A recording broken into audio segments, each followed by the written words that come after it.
Salut, c'est Trado. Alors pour faire plaisir à un généreux donateur, voilà une vidéo sur une action américaine, Netflix. Alors en unité de temps hebdomadaire, ici chaque bougie correspond à une semaine de cotation, on voit que les cours sont très bien orientés puisque nous sommes inscrits maintenant depuis allez, 2010, août 2010, à l'intérieur d'un canal orange haussier dans lequel nous effectuons des rotations parfaites.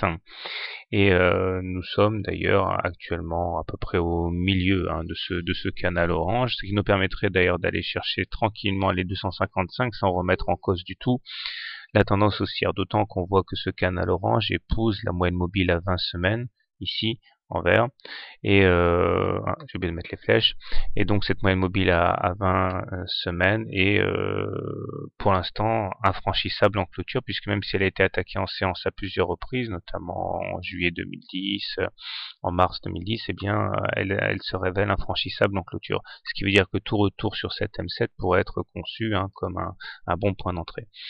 Les indicateurs techniques sont très bien orientés, avec un MACD supérieur à son signal et positif, un stochastique en zone de surachat au-dessus de son signal et un momentum positif. Donc à ce niveau, aucun souci.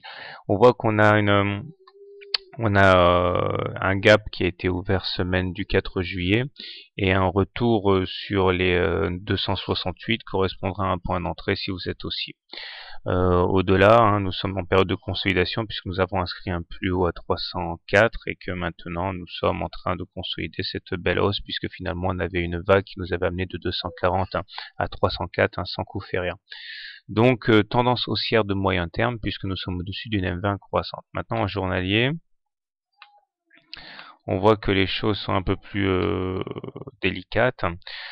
On retrouve un canal noir ici, hypothétique. On pourrait retourner facilement sur les 265, question de finir la rotation dans ce canal noir. Nous sommes également à l'intérieur d'une fourchette d'Andrews bleue qui invite les cours à aller chercher la médiane, comme d'habitude, aux alentours des 270. Mais il faudrait, pour se dégager de cette perspective, il faudrait casser à la hausse la fourchette d'Andrews bleue. On voit que la M20 a servi de support à 2 reprises déjà de manière assez efficace. Les indicateurs techniques sont tendus avec un MACD sous son signal, un stochastique sous son signal aussi, un momentum qui plonge vers la zone négative. Cependant, si on reste sur des éléments simples, puisqu'on est au-dessus d'une M20 croissante, on est toujours en tendance haussière sur cette unité de temps. Donc si vous voulez acheter la valeur, soit vous achetez au contact de la M20, si vous êtes agressif, soit vous attendez un retour sur la médiane éventuellement, ou la fermeture du gap pour acheter. Si vous êtes baissier, eh bien un bon point d'entrée serait la M7, là, pour shorter. Et enfin, pour terminer, une petite fibo, pour voir où on en est dans la consolidation. On voit que par rapport à la dernière période de hausse, on est en train de se battre pour préserver les 38,2% de retracement de Fibonacci.